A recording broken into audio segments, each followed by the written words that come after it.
예수여 어서 오시옵소서.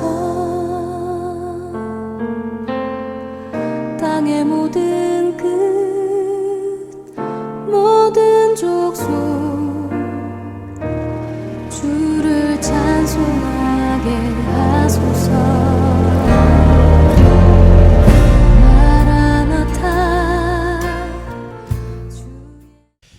여러분 반갑습니다. 요한계시록 강의의 세 번째 시간입니다. 지난주에 요한계시록의 주제와 구주에 대해서 공부했죠. 한번 복습해 볼까요? 요한계시록의 주제는 무엇입니까? 위로와 소망입니다. 요한계시록의 구조적 특징은 무엇이었습니까? 네, 선, 환상, 후, 재앙.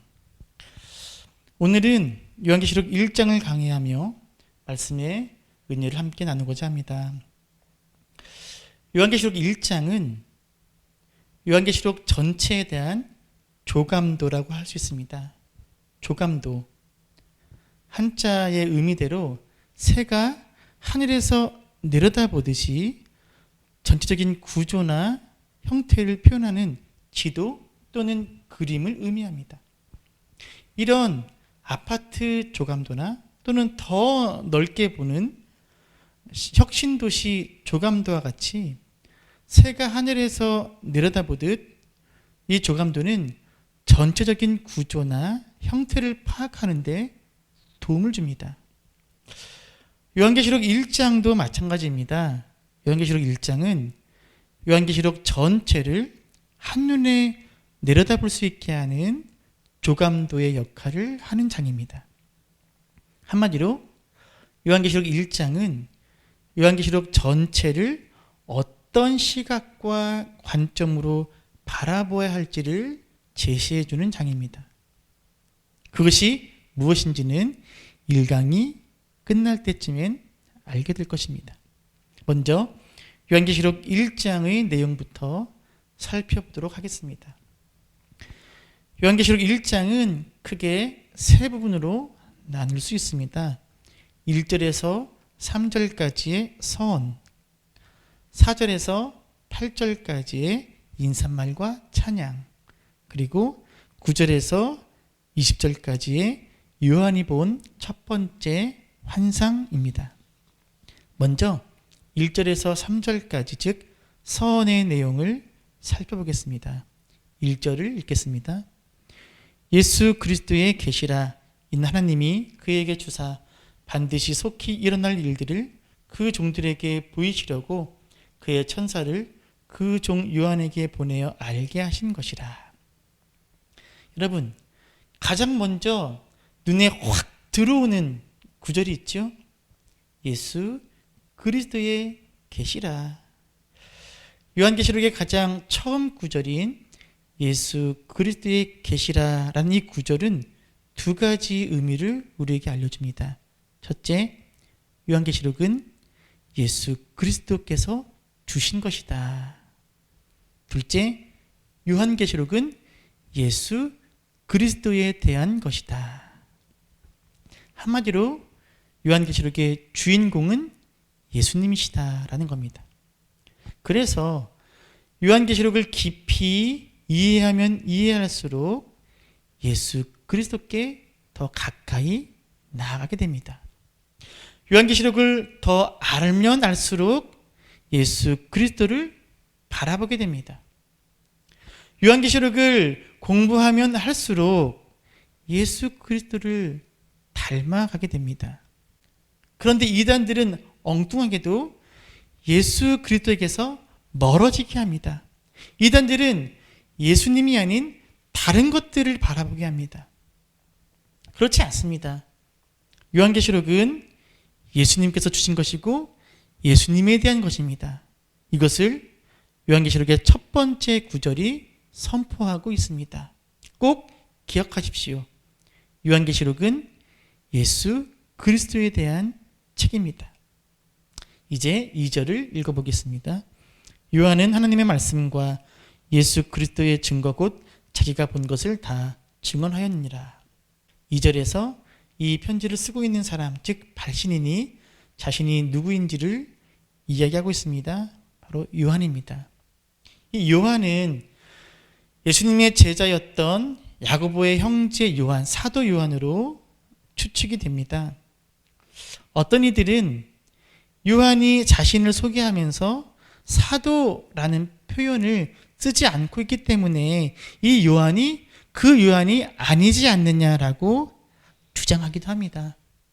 하지만 요한이 자신을 사도 요한이라고 기술하지 않은 이유는 굳이 사도라고 적지 않아도 편지를 받는 수신자인 소아시아 교회 성도들이 자신이 누구인지를 알 수 있기 때문에 적지 않은 것으로 보는 것이 타당해 보입니다. 왜냐하면 9절에서 요한이 자신을 너희 형제요라고 표현하고 있거든요. 굳이 사도라는 표현을 쓰지 않아도 될 만큼 형제 같은 사이였기에 요한은 간단히 요한은 이라고 자신을 설명하고 있는 것입니다. 이제 3절을 읽겠습니다. 이 예언의 말씀을 읽는 자와 듣는 자와 그 가운데 기록한 것을 지키는 자는 복이 있나니 때가 가까움이라. 자, 혹시 지금 성경책을 읽으면서 이 영상을 보고 계신 분이 있다면 3절에 별표 쫙 가시기 바랍니다. 요한계시록에서 가장 중요한 구절이라고 해도 과언이 아닙니다. 3절 하반절에 뭐라고 말씀하고 계십니까? 복이 있나니. 이것이 바로 주님께서 소아시아 교회와 성도들에게 요한을 통해 이 편지를 써 보내시는 이유입니다. 이유가 무엇입니까? 복을 주시기 위해서. 화가 있을지어다? No. 재앙이 있을지어다? No. 복이 있을지어다? Yes.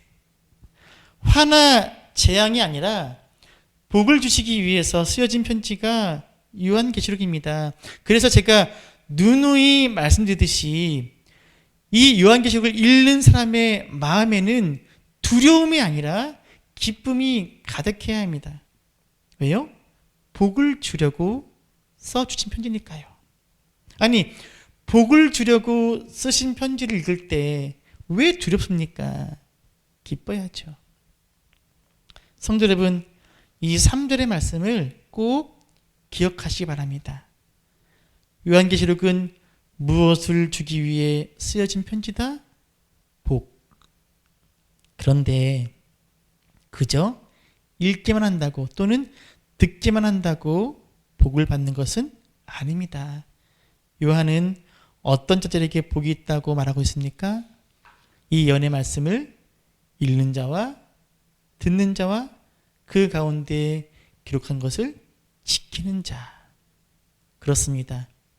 요한계시록의 말씀, 즉 하나님께서 요한을 통해 주시는 말씀을 읽고 듣고 지키는 자에게 복이 있습니다. 이 사진을 보실까요? 이 어르신이 무엇을 하고 있는 것 같습니까? 마니차를 돌리고 있습니다. 이 마니차는 불교 경전을 그 안에 넣어 돌릴 수 있게 만든 통입니다. 한 번 이 통을 돌릴 때마다 그 안에 든 경전을 한 번 읽는 것과 똑같은 효과를 얻는다고 말합니다. 문맹국인 티벳에서 글을 읽지 못하는 민중들을 위해서 고안해낸 불교 수행 중 하나입니다. 여러분, 경전이 들어있는 통을 1000바퀴, 10,000바퀴 돌린들 무슨 소용이 있겠습니까? 그 안에 있는 경전을 읽어야죠. 또 나아가서 이 경전을 1000번, 10,000번 읽으면 뭐합니까? 그 경전에 담긴 신의 뜻에 따라 살아야죠. 요한계시록도 마찬가지입니다. 단지 읽고 듣기만 해서 복이 되는 것이 아닙니다. 읽고 들은 것을 지켜 행해야 합니다. 순종의 자리까지 나아가야 합니다. 많은 성도들의 문제가 여기에서 비롯됩니다. 사실 이것은 비단 요한계시록만의 문제는 아닙니다. 많은 그리스도인들이 하나님의 말씀을 듣습니다. 읽습니다. 이제는 봅니다. 유튜브에 보면 설교 동영상 천지입니다. 이제는 읽고 듣고 보기까지 합니다. 하지만 거기까지인 경우가 참 많습니다.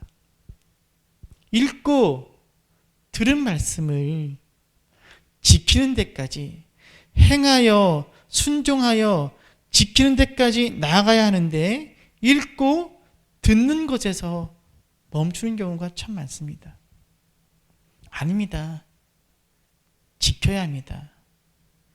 읽고 듣는 것은 지키기 위해서입니다. 그래야 복이 됩니다. 꼭 기억하십시오. 요한계시록은 이 말씀을 읽고 듣고 지키는 자에게 복이 되는 책입니다. 자, 정리해 볼까요? 요한계시록은 무엇을 주기 위해 쓴 책입니까? 복. 어떤 이들에게 복이 주어집니까? 이 말씀을 읽고 듣고 지키는 자들에게. 잘하셨습니다. 1절부터 3절까지 이 서원 부분에서는 두 가지를 기억하시면 됩니다. 첫째, 요한계시록은 예수 그리스도에 대한 계시다. 둘째, 요한계시록은 복을 주시기 위해 써주신 편지다. 이제 1장의 두 번째 부분으로 인사말과 찬양의 내용을 담고 있는 4절에서 8절까지를 살펴보겠습니다. 4절에서 8절까지에는 소아시아 교회와 성도들을 향한 요한의 인사, 그리고 삼위일체 하나님에 대한 찬양의 내용을 담고 있습니다. 먼저 4절 앞부분을 읽겠습니다.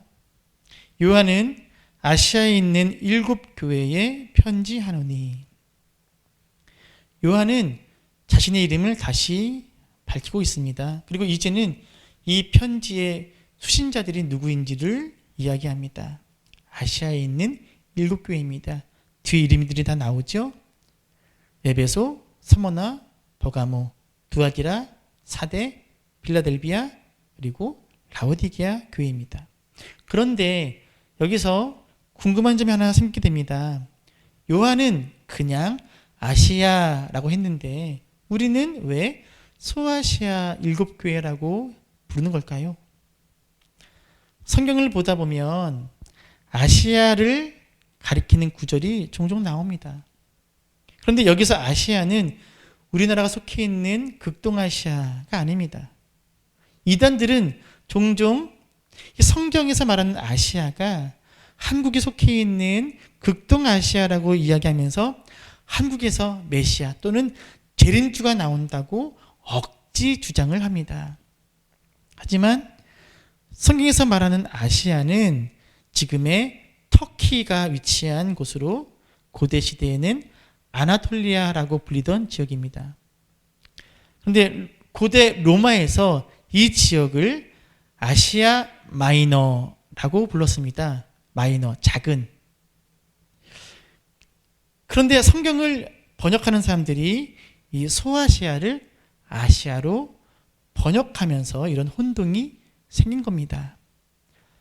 성경에서 말하는, 그리고 지금 요한이 말하고 있는 아시아는 한국이 속해 있는 극동아시아가 아니라 터키 반도 지역을 의미합니다. 중요한 것은 요한계시록의 1차 수신자들이 아시아의 7교회라고 해서 요한계시록의 메시지가 이 당시에 7교회에게만 해당되는 것으로 축소해서는 안 됩니다. 물론 요한계시록의 1차 수신자는 소아시아의 7교회입니다. 하지만 요한계시록에 담긴 요한계시록에 담긴 하나님의 말씀과 그 뜻은 지금 오늘을 살아가는 모든 교회와 성도들에게도 동일하게 변함없이 해당되는 내용입니다. 이렇게 발신자와 수신자를 밝힌 요한은 이어서 7교회에게 은혜와 평강이 있기를 구하는 인사를 합니다. 5절 앞부분까지 읽어보겠습니다. 이제도 계시고 전에도 계셨고 장차 오실 이와 그의 보좌 앞에 있는 7영과 또 충성된 증인으로 죽은 자들 가운데서 먼저 나시고 땅의 임금들의 머리가 되신 예수 그리스도로 말미암아 은혜와 평강이 너희에게 있기를 원하노라. 단순히 인사 같지만 단순히 인사에 그치는 것은 아닙니다. 잘 보시면 요한의 이 인사에는 삼위일체 하나님이 모두 등장하고 있습니다. 이제도 계시고 전에도 계셨고 장차 오실 이는 성부 하나님을 뜻합니다. 그의 보좌 앞에 있는 7영은 성령을 뜻합니다. 7영은 7개의 영이 아닙니다. 성경에서 7은 완전성과 충만성을 상징하는 숫자지요. 그래서 7영은 성령님의 사역이 완전하고 충만함을 뜻합니다.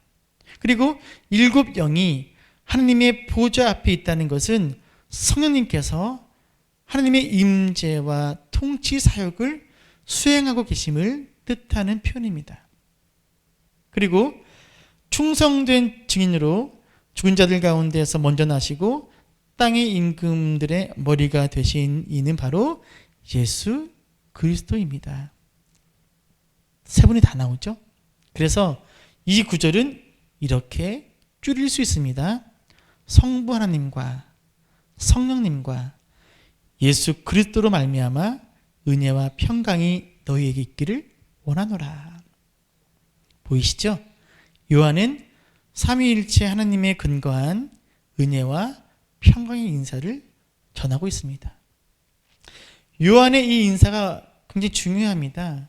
왜냐하면 핍박과 고난 가운데 살고 있는 교회와 성도들에게 진정한 은혜와 평강이 누구로부터 주어지는지를 이야기하고 있기 때문에 그렇습니다.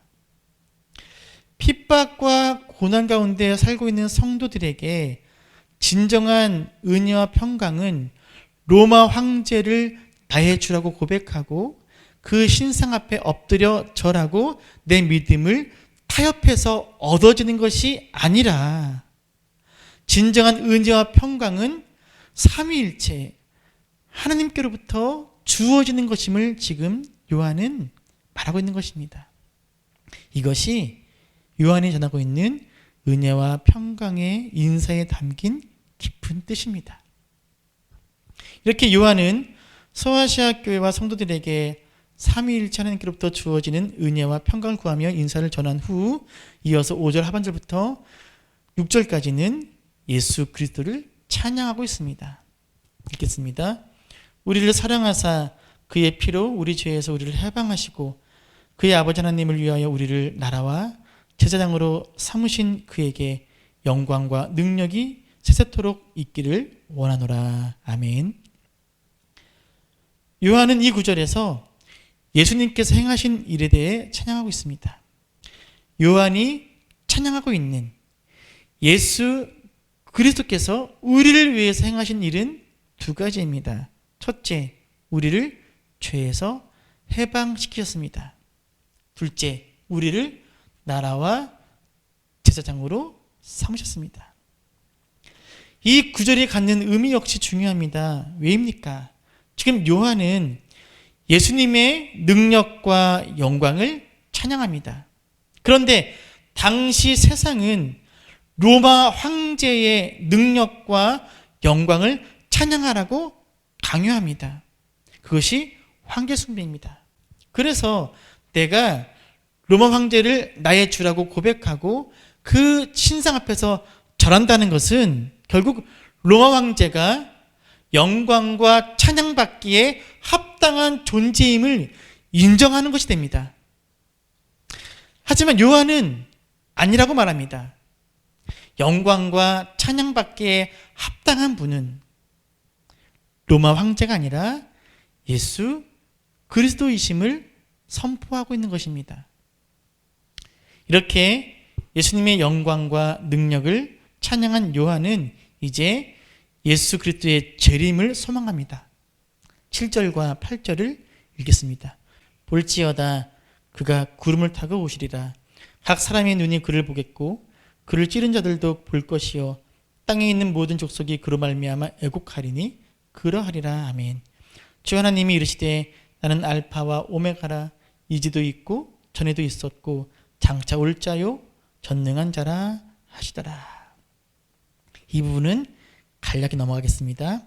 예수님은 구름을 타고 다시 오실 것이며 예수님이 다시 오시면 모든 사람들이 심지어 예수님을 반대하고 찔렀던 이들조차도 예수님 앞에 엎드려 애곡하게 될 것이다 는 것입니다.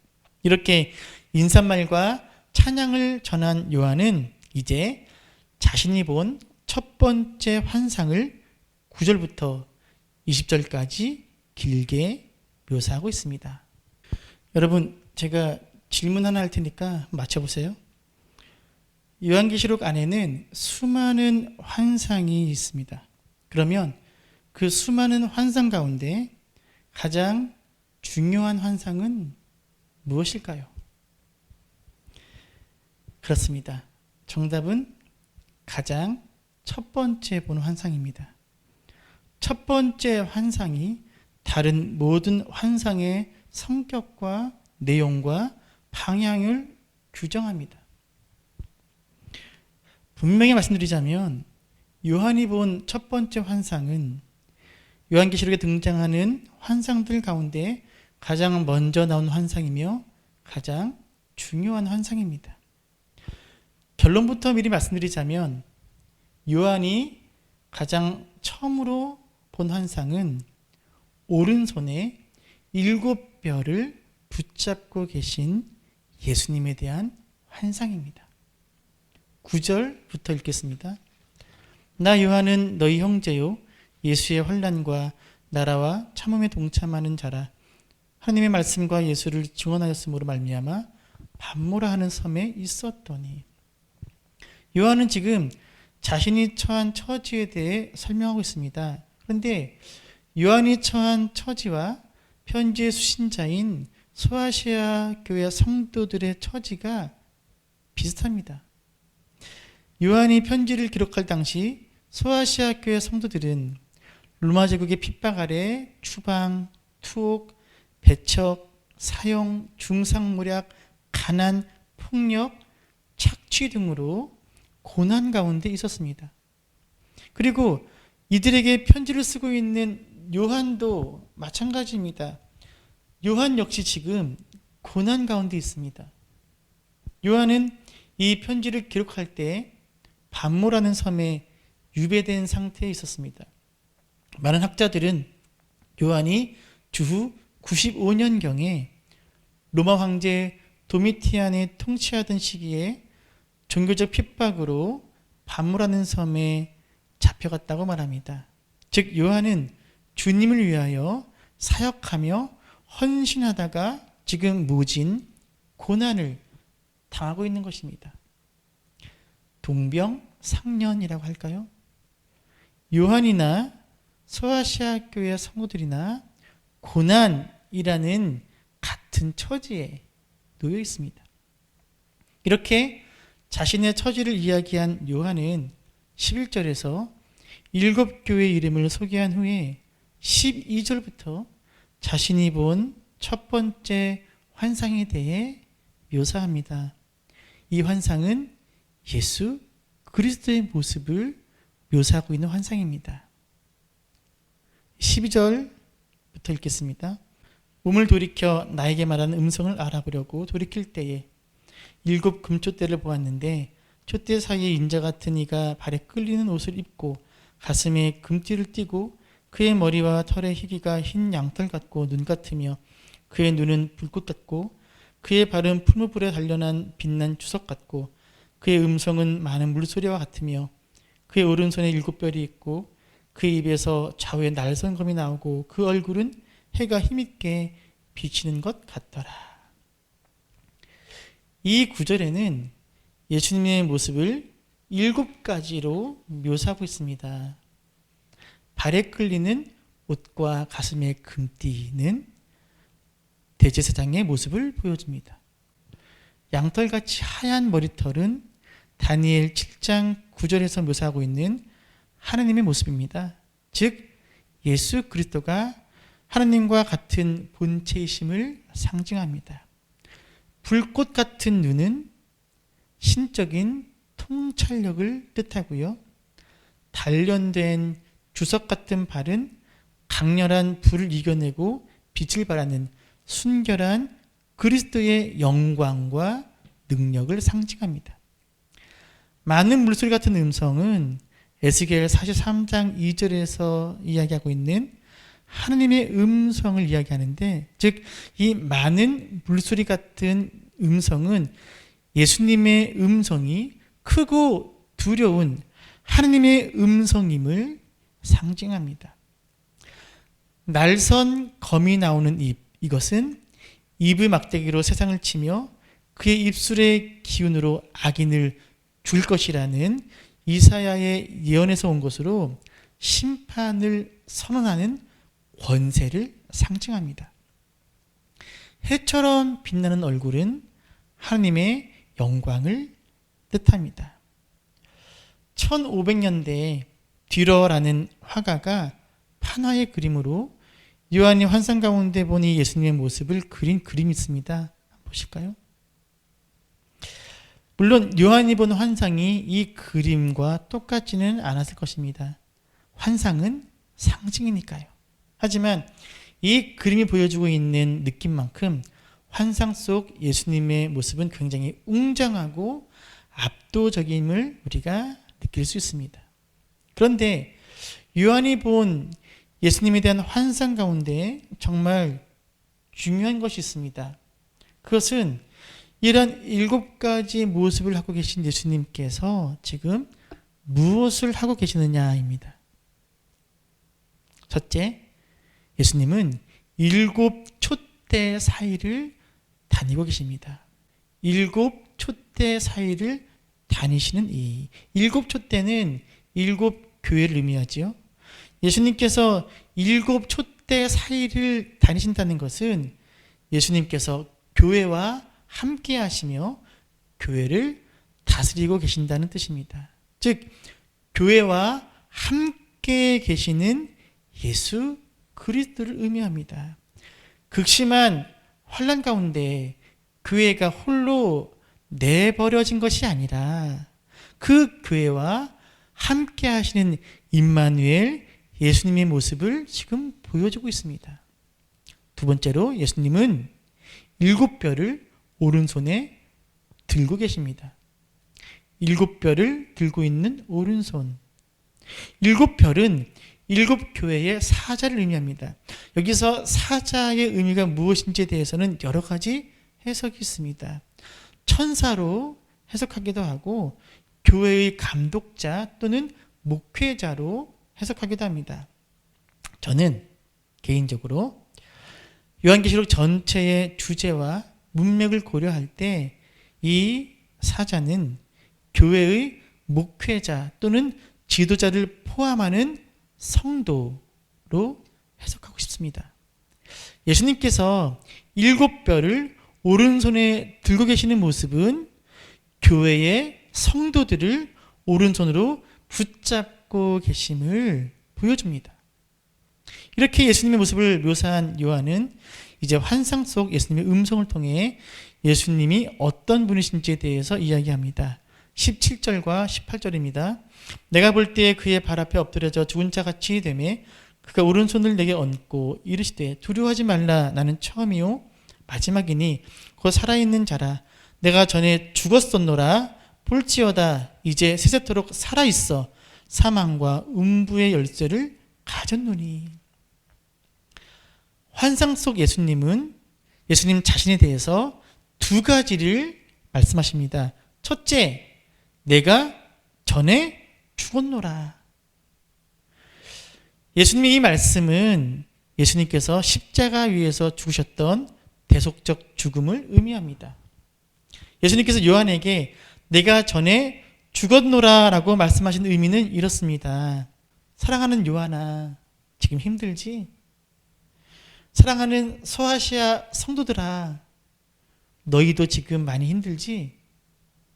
나도 힘들었어. 나도 고난당했었어. 심지어 나는 죽임당했었어. 예수님은 당신이 받으신 고난, 당신이 받으신 죽으심에 대해서 말씀하시는 겁니다. 하지만 주님은 당신의 고난, 당신의 죽으심이 끝이 아니었음을 이어서 말씀하십니다. 그래서 예수님이 자신에 대해 말씀하시는 두 번째가 무엇입니까? 이제 세세토록 살아있어. 이제, 지금은 살아있다는 거예요. 내가 죽었었지만 지금은 살아있다. 그리고 음부와 사망의 열쇠를 내가 가졌다. 내가 승리했다. 라는 뜻입니다. 예수님은 고난 가운데 있는 요한과 소아시아 교회 성도들에게 고난 없이는 영광도 없음을, 죽음이 없이는 부활도 없음을 지금 말씀하시는 겁니다. 너희가 지금 당하고 있는 고난, 그것은 영광으로 향하는 길이고 승리로 향하는 길이다 라는 것입니다. 예수님의 이 말씀은 즉 내가 죽었노라 하지만 이제 살아있다라는 이 말씀은 죽음과도 같은 고난 가운데 있는 요한과 소아시아 성도들에게 큰 위로와 소망의 말씀이 되는 것입니다.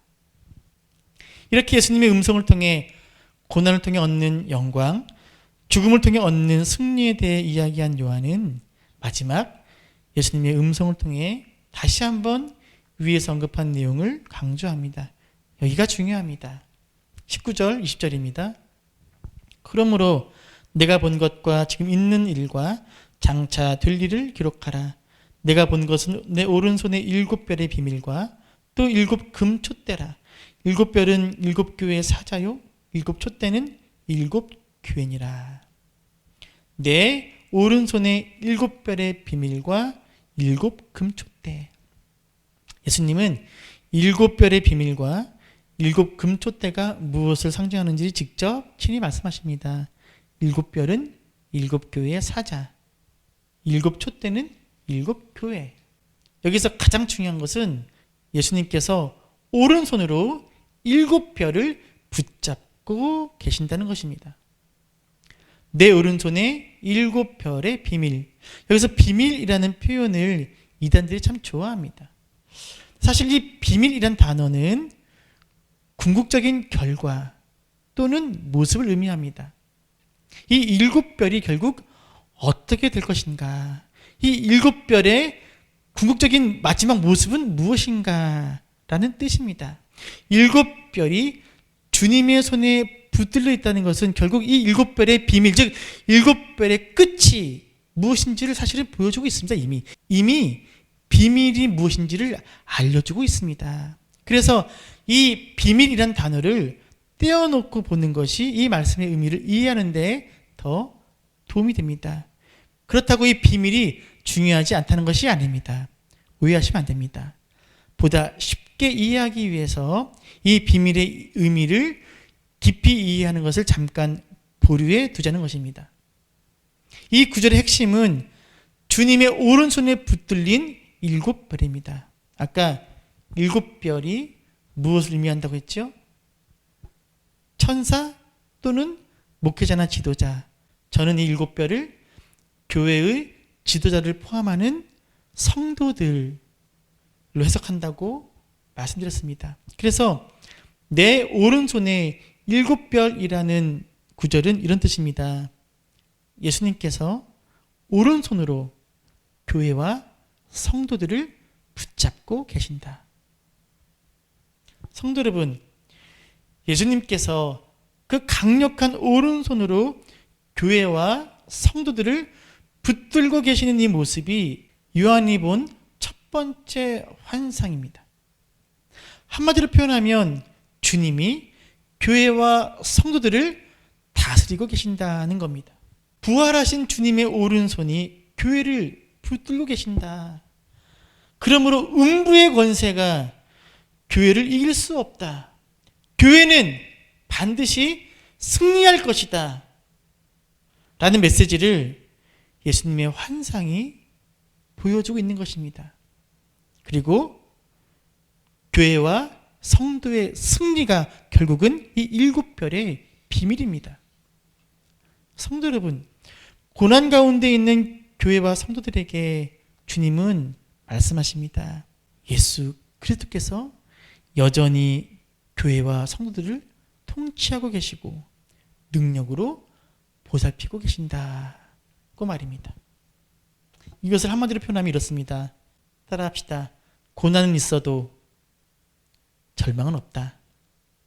다시 한번, 고난은 있어도 절망은 없다.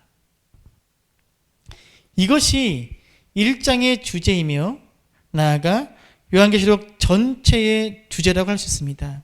바로 이것이 요한계시록 전체에 대한 시각과 관점을 제시하는 조감도입니다. 주님께서 당신의 오른손으로 교회와 성도들을 붙들고 계신다. 그러니 고난은 있어도 절망은 없다. 7가지 인의 재앙, 7가지 나팔의 재앙, 7가지 대접의 재앙들이 아무리 무시무시하고 끔찍하다 할지라도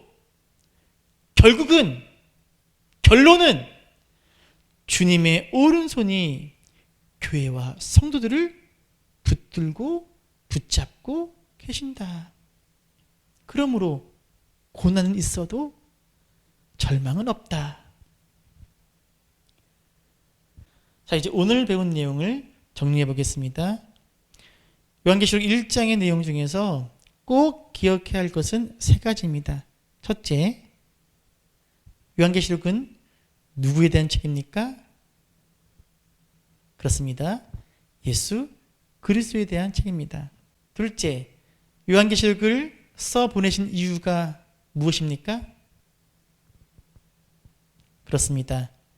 복을 주시기 위해서입니다. 좀 더 자세하게 어떤 이들에게 이 말씀을 읽고 듣고 지키는 자들에게. 자, 세 번째 질문입니다. 요한이 본 첫 번째 환상의 중요한 내용과 그 의미는 무엇입니까? 그렇습니다. 예수님께서 오른손으로 7별을 붙들고 계신다. 그리고 이것의 의미는 예수님께서 교회와 성도들을 보살피고 통치하고 계신다는 것입니다. 잘하셨습니다. 다음 주에는 소아시아의 7교회에 보내는 편지를 담고 있는 2장과 3장을 함께 보겠습니다. 그런데 2장과 3장은 이미 지난 1년 동안 주일 설교를 통해 말씀을 전했습니다.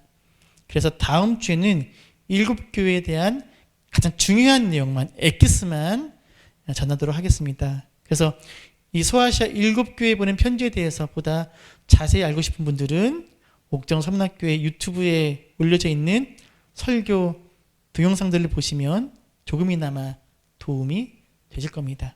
오늘 요한계시록 1장 강해에 함께 해주신 모든 분들께 감사드립니다. 다음 주에 뵙겠습니다.